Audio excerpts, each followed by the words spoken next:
Right. Today we got a new book.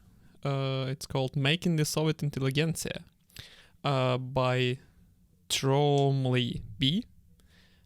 Yeah, Benjamin Tromly. And this is a reading for my universities and politics course. I'm gonna be reading the introduction. I'm gonna be reading chapter 5.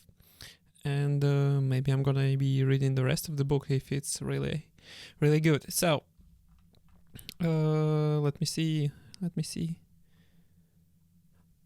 The full name of the book is Making the Soviet Intelligentsia, Universities and Intellectual Life under Stalin and Khrushchev by Benjamin Tromly of Cambridge University.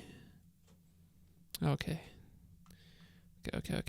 Let's jump right into the introduction. I'm gonna be. It's a long one, so I'm gonna read fast. So bear with me. A tourist visiting Soviet Union in the 1950s would likely be shown a university as a part of the standardized course. Often housed in neoclassical buildings and surrounded by parks and monuments, universities occupied a prominent place in the Soviet cityscape. In Moscow, the spectacle was particularly grand. In addition to its 18th century buildings across the street from Kremlin, Moscow University received a massive complex of buildings on the Lenin Hills, now Vorobyov Hills, overlooking the capital, which opened with much fanfare in 1953. The Palace of Science, as it was dubbed in the press, was a state-of-the-art campus replete with modern laboratories, a 22-floor elevator, and massive dormitories that offered each student a separate room, an unimaginable luxury for a generation that had grown up in a cramped communal apartment. MGU's tower on the skyline of the capital was a symbol of a place that learning and culture held in Soviet socialism. The Soviet University might have seemed both familiar and foreign setting to the hypothetical visitor. The early Cold War saw the ascendancy of the university on both sides of the Iron Curtain, as states proved eager to harness the potential of higher education for national defense and economic development.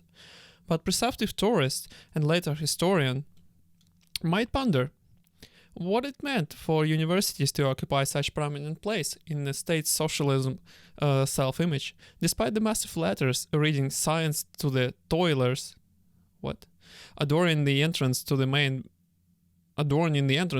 building of the MGU. The scene inside the university would hardly suggest communist radicalism. On the contrary, the telltale signs of academic hierarchy were on display within it. The crowds of students partying in the hallways for august professors and lecture halls resounding with the voices of lecturers and the scratching of pens, all drowning out the harsh but animated discussion in the back rows. Moreover, the tourists would gain the impression that historical traditions were taken very seriously in Soviet universities. Soviet higher education establishments carried honorific names drawn not only from party leaders like Stalin and Zhdanov, but also from the historical figures tied to a specific institution. Moscow University was named after the 18th century scientist M.V. Lomonosov, credited with founding it. Pride and connections to a pre-revolutionary past seemed unlikely in a state predicated on the transforming the world. The official aggrandizement of Soviet universities might appear a puzzle to the perceptive observer for another reason. In Europe and North America, the university is often thought of as an institution devoted to impartial learning. Yeah, that's funny, impartial learning, sure. As its own end, and therefore one unencumbered by transient considerations of politics and narrow utility. As a historian of education and has quipped, the distinguishing value of the university is its apparent uselessness. Okay. If this notion remains controversial in the West, some criticize universities for failing to live up to the idea of an ivory tower, while others blame them for trying. It seemed positively aberrant against the backdrop of Soviet realities. For the founders of the Soviet state, learning could hold no value outside of the struggle to build a communist future. Vladimir Lenin held that the very term apolitical or non-political education is a piece of bourgeoisie hypocrisy, nothing but hamburgery practiced on the masses. Lenin is very fucking right, and Michel Foucault would also agree with him. The use of Gulag labor to build the Lenin's Hills campus is a fitting illustration of the political foundations of the Soviet higher learning. With its historical ties and the focus on non-applied knowledge, the university appeared an unlikely symbol of the post-war Soviet order. The relationships between palaces of science and the state and the society that surrounded them is the subject of this book. It focuses on the essential product of universities, students, in order to explore relationships among learning, identity, and society in the post-war Soviet Union. Universities served multiple purposes for the Soviet state during the early post-war period, understood here as one of the encompassing encompassing the sub-periods of late Stalinism, 45 to 53, and the first post-Stalin decade dominated by Nikita Khrushchev, 53 to 64. They were training grounds for the military industrial complex, showcases of Soviet cultural economic accomplishment, and especially, after Stalin's death, valued tools in international cultural diplomacy. Yet despite their ascendancy in the Soviet order, universities occupied a decisively awkward position within it. The university's pursuit of disinterested knowledge could appear as an apolitical insularity, while their prestige and venerable dignity sometimes struck outsiders as a mask for social entitlement even. The real and imagined faces of the universities made campus politics a tumultuous affair. This was especially clear with regard to the students the universities trained, people who would one day continue the country's intellectual elite of scientists, researchers, teachers, and industrial specialists.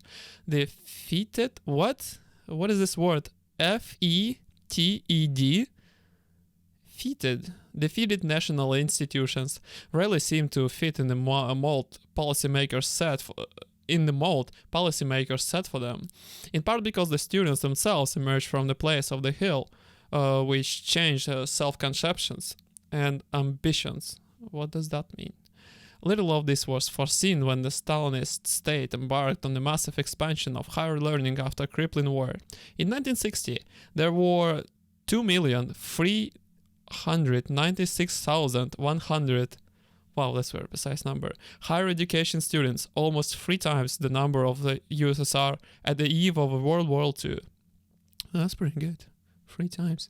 As the post-war educated strata mushroomed in the numbers and grew in visibility, the question of where they would fit in the Soviet project became a critical one for all involved. Party and the state bureaucrats, professors, and the young specialists in the making with their families. Shaping this post-war intellectual stratum proved a difficult endeavor for the Soviet system, in part because it dredged up the long-standing and complicated questions about the life of the mind under Soviet socialism.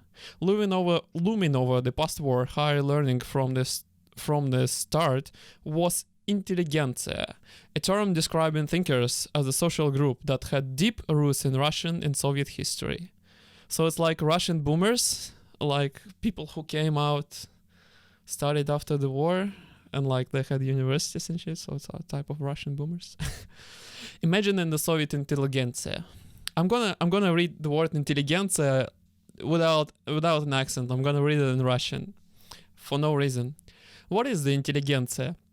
Although this is a question posed perennially in the modern Russian and Soviet history, clean answers to it have rarely been forthcoming among scholars. In part, the world suffers from a malady common to many terms in heavy use among historians like class and nation. Intelligenysia is heavily colored by ideological affinities and methodological presumptions. This problem is compounded by the very contours of the Soviet history.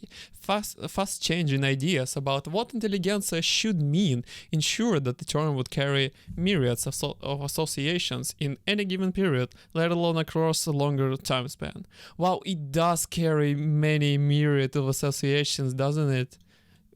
I think like I have a very different idea of intelligentsia than like other people, or like I don't know. I think when someone says intelligencia, like I imagine like liberal journalist in a bad paper like Novaya Gazeta or Echo Moskvy, like something like that. And this is what I imagine. And I imagine bad people. Basically, I imagine bad people. The 19th century origins of the concept, however, seem relatively clear. Few would consent that many educated Russians under the Tsarist regime showed passionate and sometimes fanatical commitments to truth, progress, and equality of that intelligentsia was the mantle for the self-identification along such lines. Of course, intellectuals the world over have claimed to represent the public interest, but it was only underdeveloped in authoritarian Russia and elsewhere in Eastern Europe, an ethnic nationalist mold that intellectuals constituted a separate social stratum with its own cultural codes. What Isaiah Berlin, what a name, Isaiah, that's a cool name, called a secular priesthood. Secular priesthood, I like that. It really is a secular priesthood of sorts. The Bolsheviks came to power armed with a deep hostility towards the pre-revolutionary intelligentsia. No wonder. From which their leaders had emerged, and the determination to replace it with one drawn from the people, that is, until the arrival of communism would make the concentration of knowledge in a distinct part of society unnecessary. Wow, what a sentence. In one of many drastic reversals of the Soviet-Stalin period, a social category that had been relegated to the dustbin of history experienced an unexpected revival. In 1936, the dictator declared that the reformed and loyal toiling intelligentsia— what is it, toiling? What is toiling? Had emerged stratum prasloika, which rightful place in the social society alongside the workers and collective farmers. So it's not just farmers and workers in this country.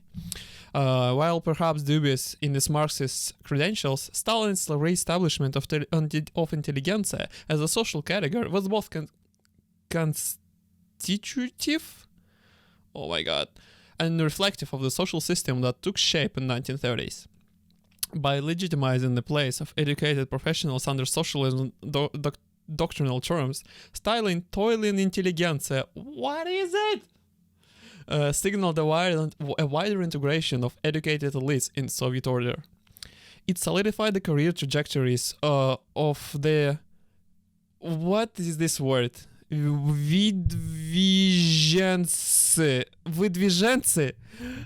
Oh my god. Or promotion candidates. Yes, выдвиженцы, promotion candidates. Okay. It solidified the career trajectories of the выдвиженцы. Young workers and peasants rushed through higher education to take up professional occupations, and who would come to provide a crucial basis for the social support of Stalin's regime. This is actually like probably one of the not bad things that Stalin has done and like Soviet has done, is that they built like social elevators for everyone to get a chance, like a shot at higher education. And this is pretty much unprecedented, as far as I know, for the most of the world at the moment. Just as importantly, the toiling intelligentsia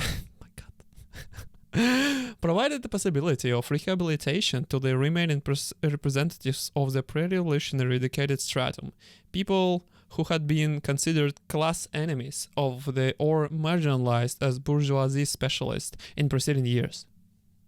Of course, such assimilation came at a price. The Stalinist system made professional thinkers of all sorts more dependent on the state power and agendas than ever before.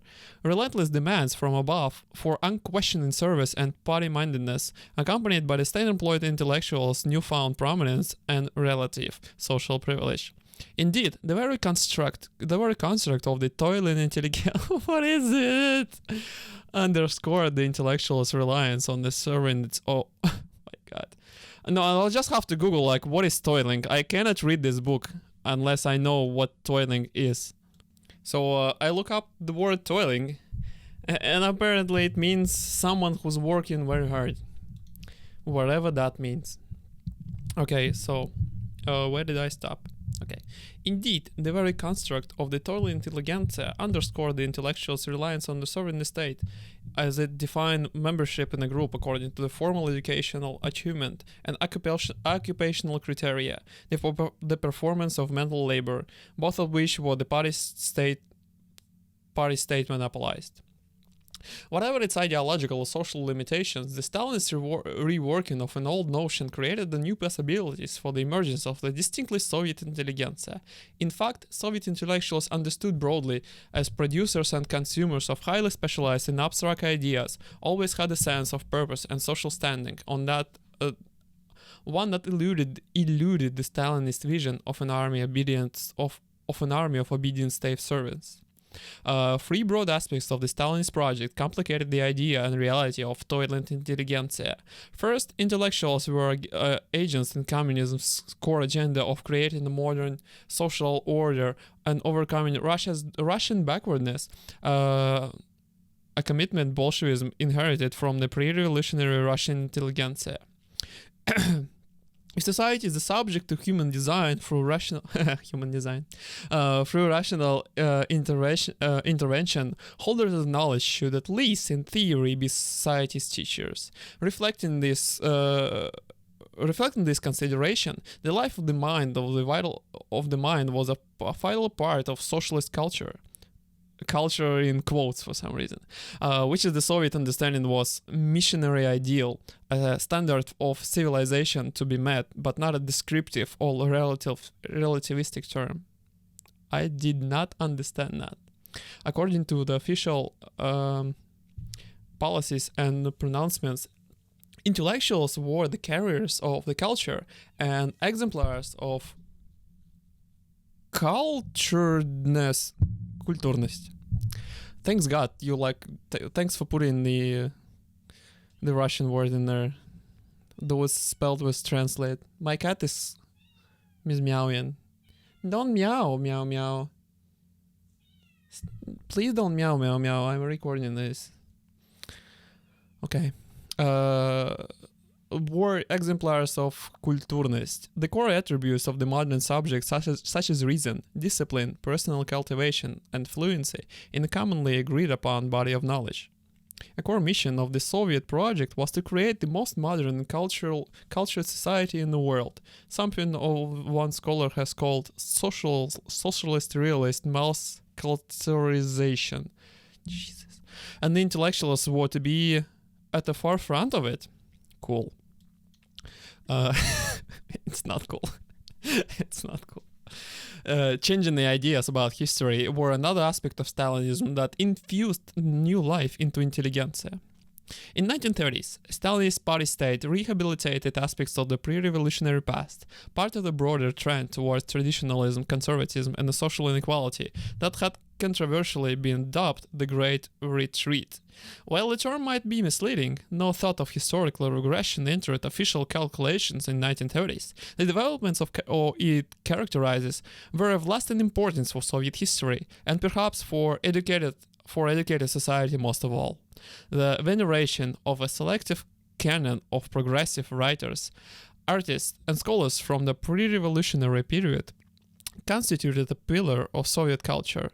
Nowhere was the echo of the old intellectual class clearer than in higher education, which took on a decidedly more traditional character under Stalin. Wow, this is actually pretty fucking interesting. I never thought about it. Is that the older affluent traditions of older traditions of affluent part of pre-revolutionary Russian people have been kept in universities. Well, I guess that makes some sense. Class quotas in admissions disappeared. Traditional models of learning replaced experimental methods in the classroom, and comprehensive universities, previously attacked as preservers of class privilege, re-emerged, staffed in part by representatives of the non-communist professorate. Yeah, about that. Didn't they also destroy, didn't Stalin also destroy, genetics in 1930s as a branch of science, completely, and literally destroyed, killed the people who were doing genetics, I think. I think it happened in the 30s, which is quite a drastic contrast to what is happening, what we're reading about now. Far from eschewing, ESCHEWING, their historical roots, universities actively cultivated them. The MGU newspaper appealed to post-war students to become, quote, continuers of the traditions, end quote, of pre-revolutionary thinkers, and former students such as Belinsky, Griboyedov, Lermontov in Herzen. I don't know who that is. Not surprisingly, young college-educated Soviet citizens before and after the war imagined themselves as continuers of the Russian intelligentsia traditions, unaware perhaps that they had abandoned much of the distinctive ideals of intellectual introspection and political opposition. A third factor that shaped the situation of post-war intellectuals was the Cold War. Technological developments, most of all, the race to acquire an atomic weapon encouraged Stalin to grant scientific workers and other highly trained, educated elites a new position of material privilege that was particularly impressive against the backdrop of the universal deprivation of the early post-war years. Yeah, like whenever there is a science in Soviets, in USSR, there's always a military-industrial complex creeping in and looming on the horizon, like always. And it's still the thing that most of the science is military-based science, and I absolutely despise that fact. Heavy funding of the military-industrial complex created the desirable new careers in science and spurred rapid expansion of the higher education institutions that provided access to them. As the ranks of the educated society grew, the notion that intellectual affairs were an integral part of the future of the country became entrenched. In particular, the post-war years saw the consolidation of officially sanctioned cult of science in Soviet society. What? The scientists who preferred the world and the scientists who perfected the world and uncovered the secrets of the universities became hero and idol in the post-war Soviet imagination, which is like the previous attack on like scientists is pretty weird, especially when you frame scientists as the perfecters of the world and like demystifiers, like because Marx was pretty much that, like, I think he was also a figure who perfected the world and uncovered the secrets of the universe in a sense. But I digress. These different phases of Stalinism, the valorization of kulturность, the turn to the past, and exigencies of Cold War form the basis for post-war intelligentsia as a distinct social phenomenon. In the post-war conditions, the meaning and imaginative associations of intelligentsia shifted. For increasing numbers of Soviet citizens, the intelligentsia appeared much more than a mass of toilers with diplomas, as the formal Stalinist definition would have it. Rather, it was an imagined community, defined by its close connections to culture, an enlightening mission of the Soviet state. Wow. That's pretty fucking metal. I don't know, man. Moreover, building on a long-standing association between learning and civilized values as Soviet discourses of kulturность, the post-war Soviet construct of intelligentsia took on overtones of moral behavior. An intelligently, intellectually refined person. Okay, an intelligently person. It's so funny. Like, come on, man. An intelligent. What the fuck? Come on, dude. You can do it. Come on.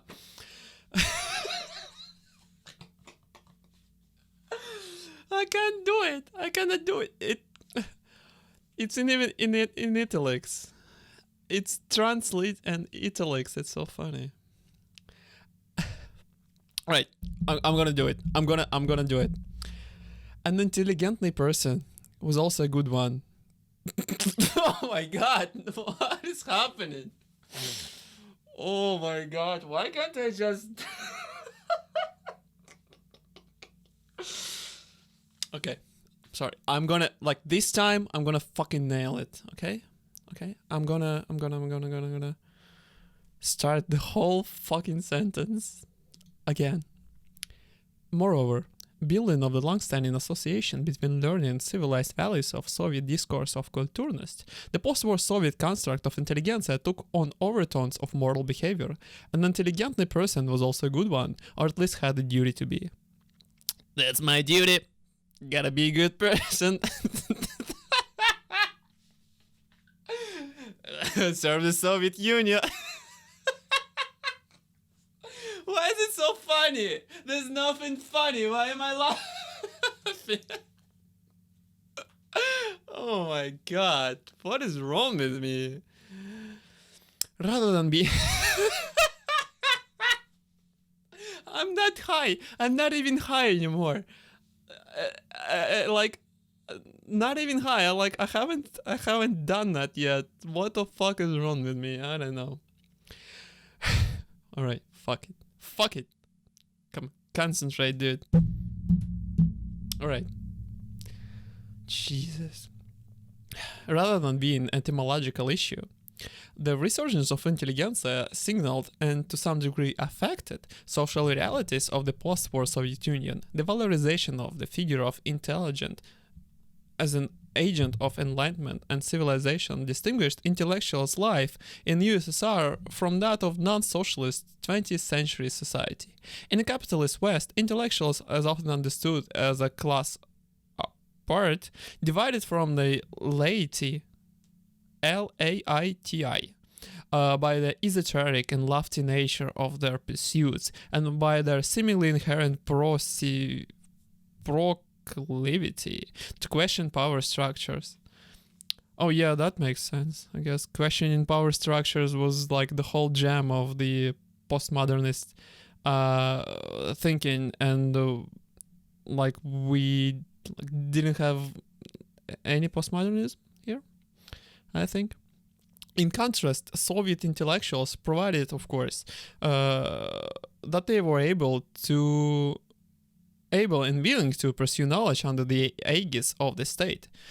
Aegis? Aegis. What's your problem, Mr. Tromly? Why do you write words that I don't know? Okay. Pursue knowledge under the aegis of the state. Could be confident that their work was a part of an overarching mission to civilize society and thereby contribute to communist construction. Cool.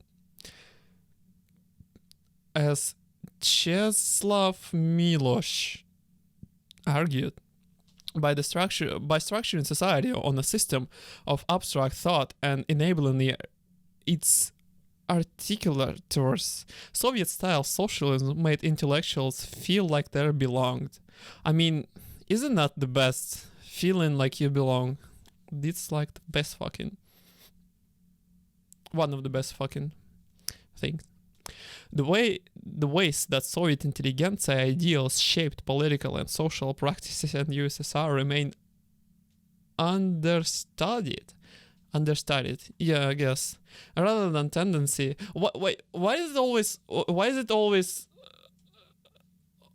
some foreign professor studying some social phenomenon in post-Soviet Russia or in the post-USSR in this channel? What is this channel even is? I don't even know. Rather, the tendency has been to simplify the issue by defining intelligentsia as a well-defined social group with a clear traits of either social or political nature. The first direction to see intelligentsia as a new class specific to socialism is understandable. Given its ties to cultural superiority and refined values, the post-war intelligentsia was inevitably entangled in social hierarchies. Yeah. Without a doubt, the early post-war years saw a sharp rise in the material privilege of the highly trained intellectual professions, including scientific workers in both higher education and research positions. Along with the improved standards of living came the hereditary continuity. The Stalin era professional strata, both the old holdovers and the many more newcomers, reproduced their social position by passing on educational achievement to their children, taking advantage of the forced social mobility. Forced social mobility. Do we like even understand like forced social mobility? Wow. In this sense, the educational system in the USSR, as in other modern countries, helped to cement social hierarchies. Indeed, kulturность functioned as a form of what Pierre Bourdieu Pierre Bourdieu calls cultural this fucking book calls cultural capital, the inherited markers of the intellect and social bearing that contribute to social inequality, particularly through their impact on educational systems. Despite its deep connections to socio-economic divisions, however, the Soviet intelligentsia was not a social class as scholars have sometimes posited. Rather than intelligentsia should be understood as a status group in the Weberian sense. Too much professional lingo, Mr. Professor here. Too much lingo. Two considerations to make the conceptual distinction between status and class important in this context. First, membership of intelligentsia emerged from the social honor derived from the particular style of life, not from an economic position per se. Becoming Soviet intelligent meant an abiding by a set of social codes that demonstrated ethical consciousness, concern for transcendent ideas, and distaste for banal and selfish petty bourgeoisie concerns. That doesn't sound too bad. A prime example of the everyday and habituated component of intelligentsia was the reverent attitude to books in educated circles. It was mandatory for a true intelligent to have a novel on his or her bedside table. Oh my god, so snobby. So very snobby, come on. One of the group's self-proclaimed members recently explained. And while the intelligentsia lifestyle marked it off from the other social group, it also, like any other status maker, relied on values of Soviet society as a whole. Indeed, party-state elites also made claims to culture by keeping classical literature on their bookshelves next to a collection of agitpop materials, even if only for show. This example leads to a second consideration. The intelligentsia's prestige as bearers of enlightenment and kulturность, did not reinforce the hierarchies of wealth and power in Soviet society as directly as Bourdieu's class-based model would suggest. For instance, sociological studies of occupational prestige in the Soviet context conducted among both students in USSR and post-war Soviet what?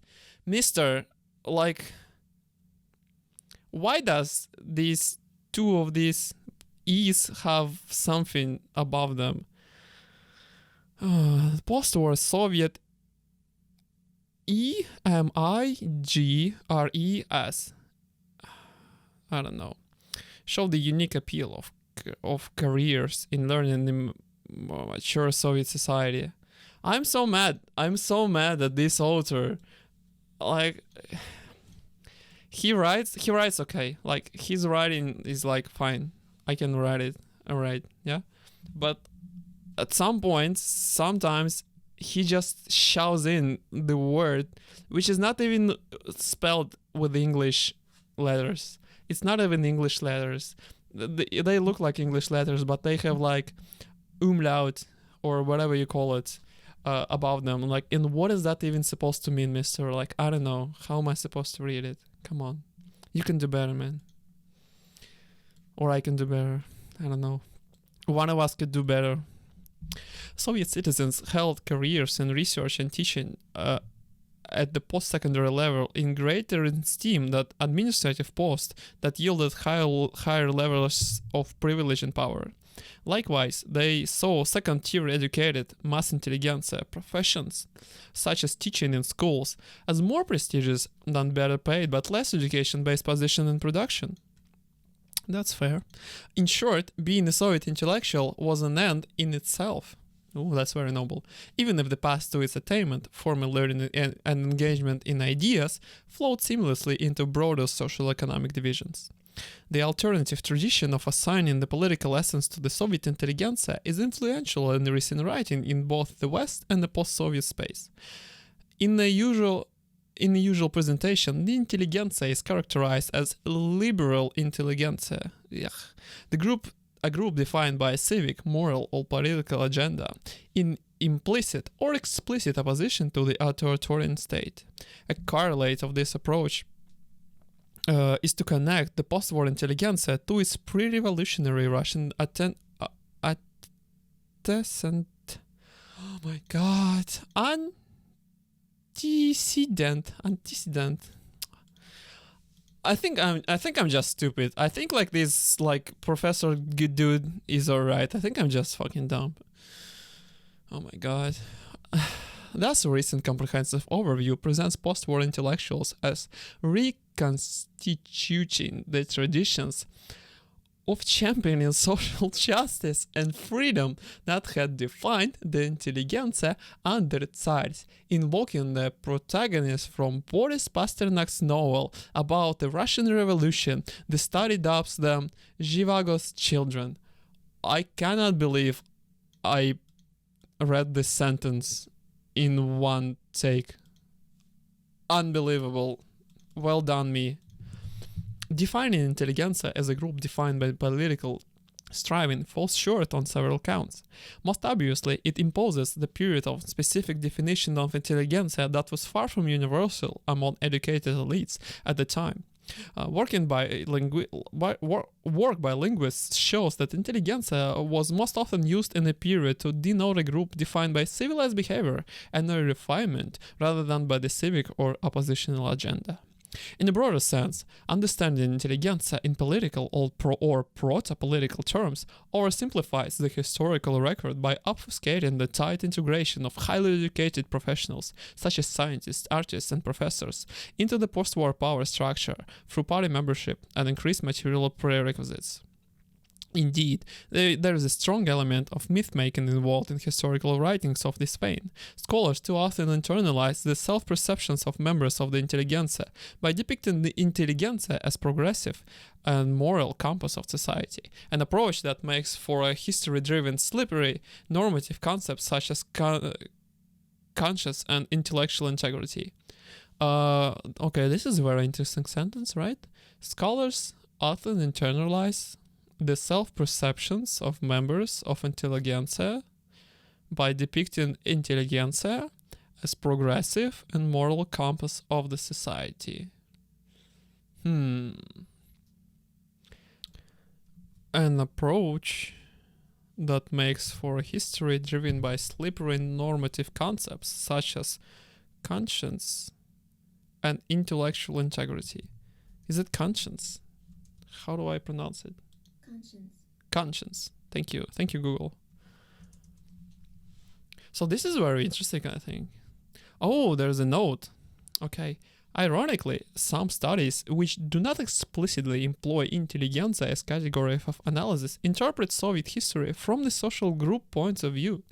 For instance, by condemning the Soviet middle strata for lack of culture, mещанство, such fucking snobbery, or by presenting the experiences of the select group of highly educated citizens as representative of entire generations of Soviet people. Okay, yeah, this is very true. This is very true, and this is very often happens in every fucking where, especially with the what we hear about third world countries. The thing is that we don't get a perspective of like normal people, especially in third world countries, because like in those countries, people who tend to have internet and speak English tend to be from rich families. They also tend to be white. Oftentimes, they tend to go to special types of education and stuff. And as it says, it's not really representative. So more of the note. For the first approach, see there's a lot of names. It's boring, very boring. Linking Soviet intellectuals to their pre-revolutionary predecessors likewise threatens to obscure important historical contexts. Soviet intellectuals who came of age at the war were, on the whole, far more reconciled to the existing system and far less socially isolated than the Tsarist era predecessors had been. Oh, this is must be also an issue. Like, how was it to be a member of intelligentsia in a post-revolutionary Russia and USSR? That must be pretty interesting. To be sure, some post-war intellectuals would come to see themselves as spiritual heirs of the old intelligentsia. Oh, my throat is killing me. My throat is killing me, and I don't even know. I hope I'm at least halfway through the introduction. It's still introduction. And I need to read chapter 5 as well. Oh my god. In an influential memoir of the period, Lyudmila Alexeyeva recalls that she and her Muscovite friends in the 1950s wanted to recapture the intellectual and spiritual exaltation of the old intelligentsia, but they were not attracted to its radical impulse to transform society. What does that mean?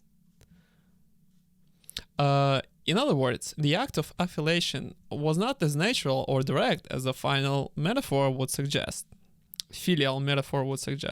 Most importantly, Alexeyeva's account on her affinity for old regime landmarks was entirely in line with the cult of the old intelligentsia, or at least the official rendition of it that Soviet higher learning actively propagated.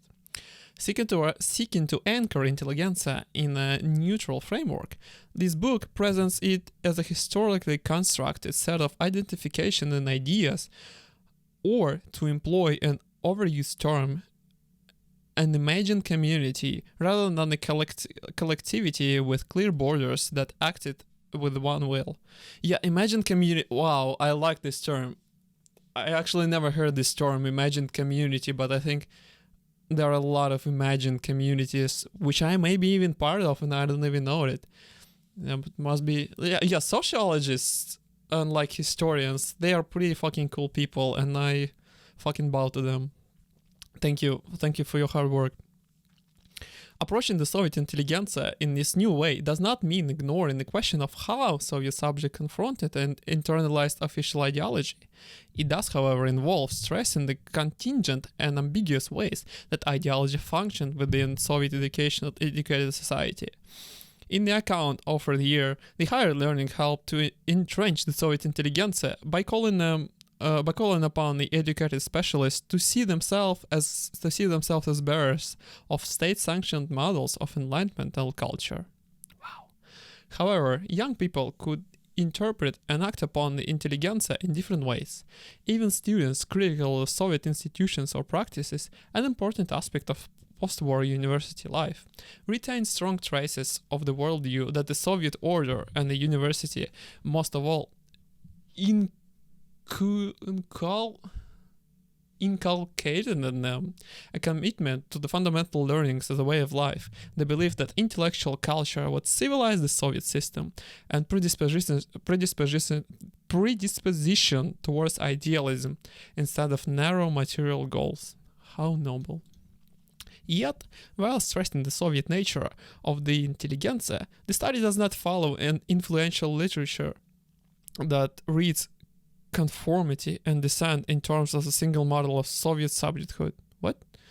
Rather, it attempts to attempts a less totalizing approach by stressing both the specific social context in which interactions with official ideology occurred, as well as their frequently open-ended and even unpredictable nature. Wow, this is a surprisingly difficult book to read. Okay, so I checked and I read like maybe 60% of introduction. So yeah, but I'm determined to finish it today in one episode, so no one's going to stop me. The post-war university milieu. And milieu is, and I quote, a person's social environment. Thank you, Google, again. The universities themselves, as institutions, as social spaces, and as symbols, appear as a crucial historical actors in this framework. At first glance, higher learning appears a remarkably monolithic pillar of the Soviet society. Soon after the Russian Revolution, the Bolsheviks uprooted both the universities' hard-won autonomy.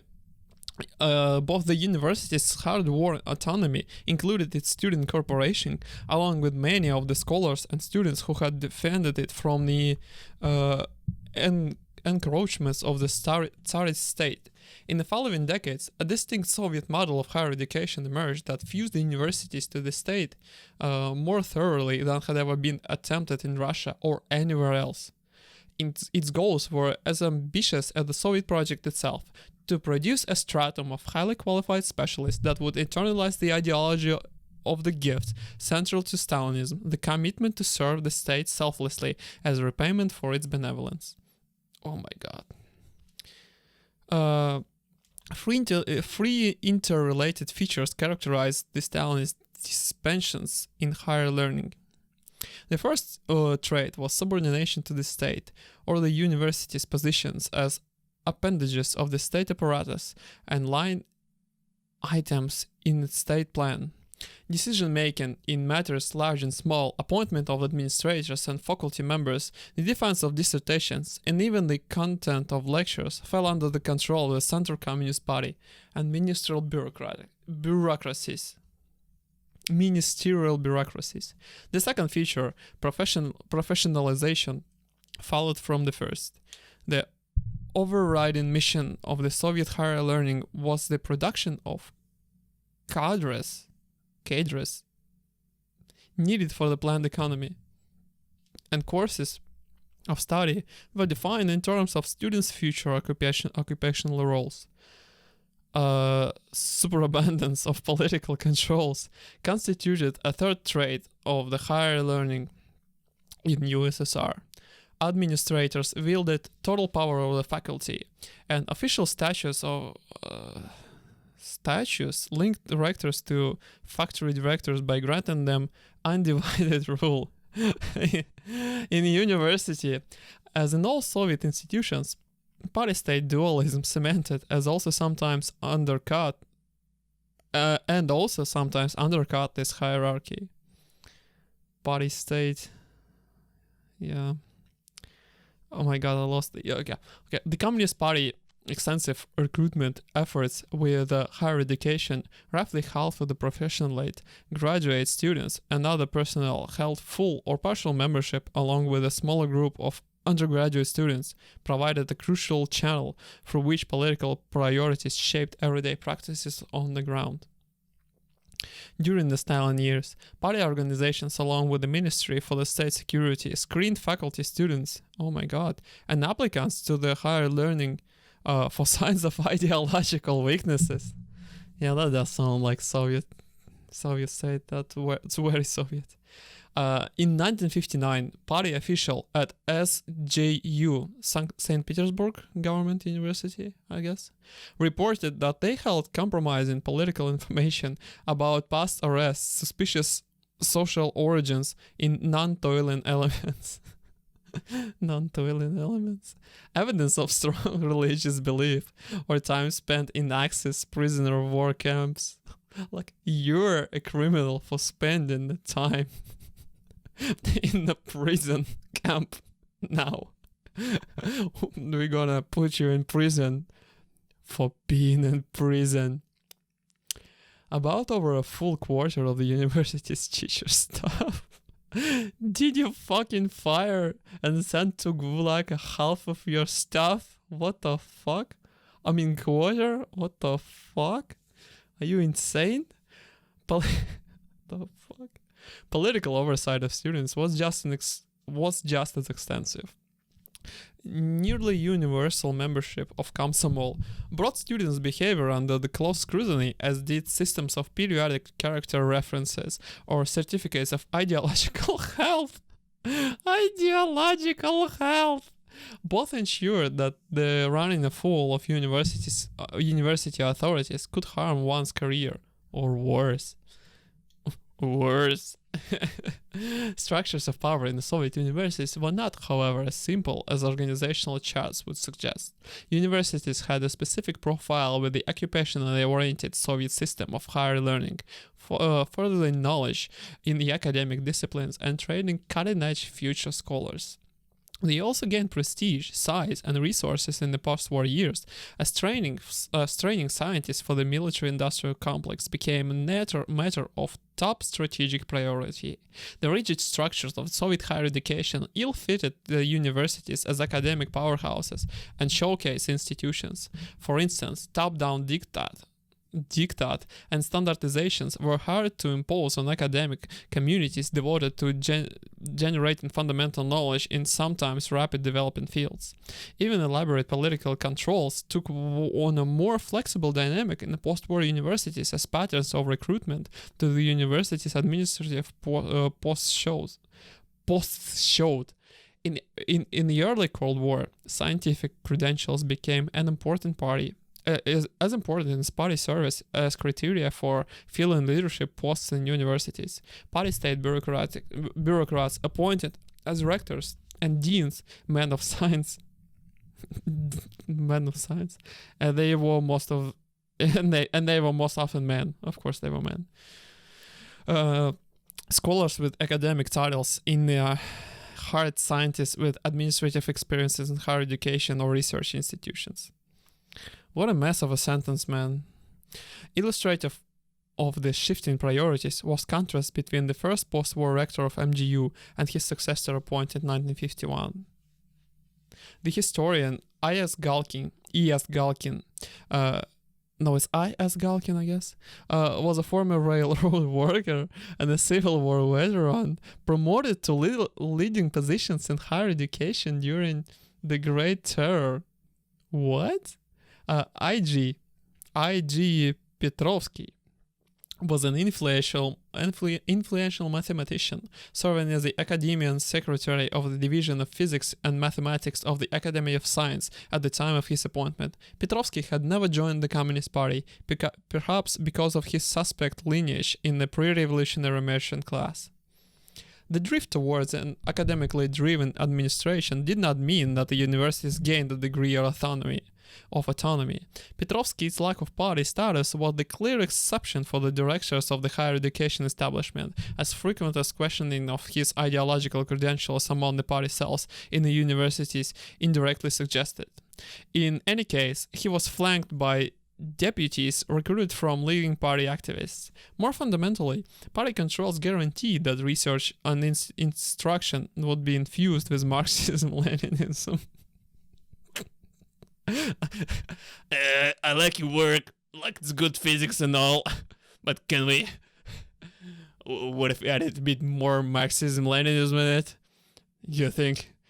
Don't you think your research would benefit from infusion with Marx and Lenin?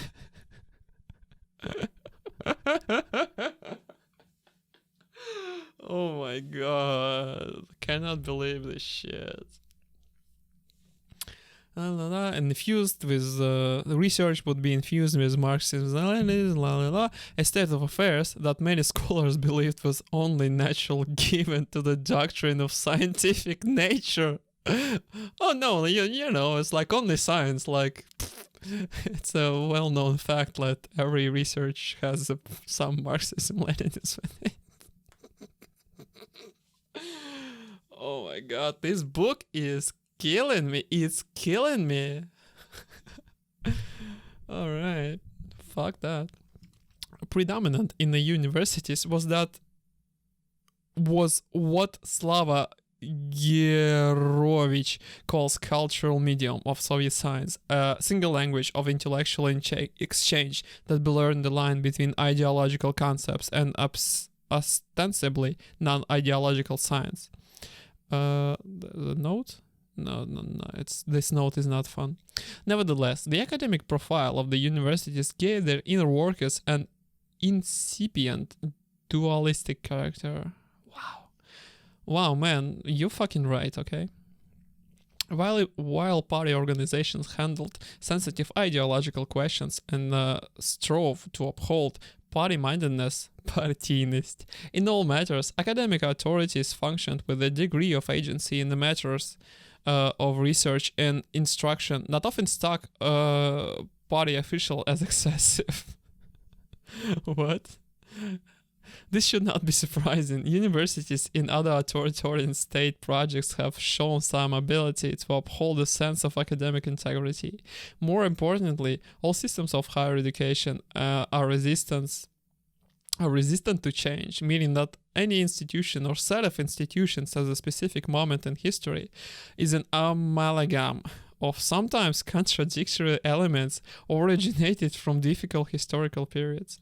Oh yeah, about that, they also made us read some interviews with like 3 different professors. They all teach at HSE now, but they taught at different universities during the Soviet era, and they all say that, but they basically say like the same thing, that universities are inherently conservative establishments, and it's very difficult to change anything. And yes, oftentimes it will have different ideas from different time periods, which can be quite drastic contrast between them. Despite the thorough transformation of higher learning and much else understanding traces of pre-Stalin Russian academic life, such as commitment to basic research, a hierarchical system of research schools, and the aspiration to a measure of academic autonomy survived into the post-war era, albeit sometimes in an inchoate form. Okay, Google. What the fuck is this word? Inchoate. Adjective. Just begun and so not fully formed or developed. Rudimentary. Inchoate. Survived in the post-war era sometimes in an inchoate form. Okay. Students were well positioned to appreciate the university's awkward position within Soviet ideological and political structures. Rather than being abstract matter, the ways that universities alternatively implemented and evaded Soviet higher learning standard package of subordination to the state, professionalism, and political control were a matter of great importance to post-war undergraduates. Oh my god, I'm so tired of reading this, and it's like, still, no, I think I'm not gonna finish it. Oh my god, I'm not gonna finish it. I'm so tired. I'm sorry. It's page 16. Okay, I'll finish this, and yeah, I'm sorry. As this book will show, classroom experiences and particularly interactions with professors sometimes presented students with different models of authority than the peer-dominated and collectivist Komsomol sphere. Students also witnessed different approaches to the link between education and economy in the universities, while told to see higher learnings as a straight path to a single profession. They also observed the university's commitment to offering relatively broad and theoretical courses of study with altogether less clear career applications. So like philosophy or something? Yeah. Кем будут работать наши выпускники? Stalinets, 7th of June 1951. Okay. Even ideological control of the universities fluctuated within the universities, intellectual and social contexts.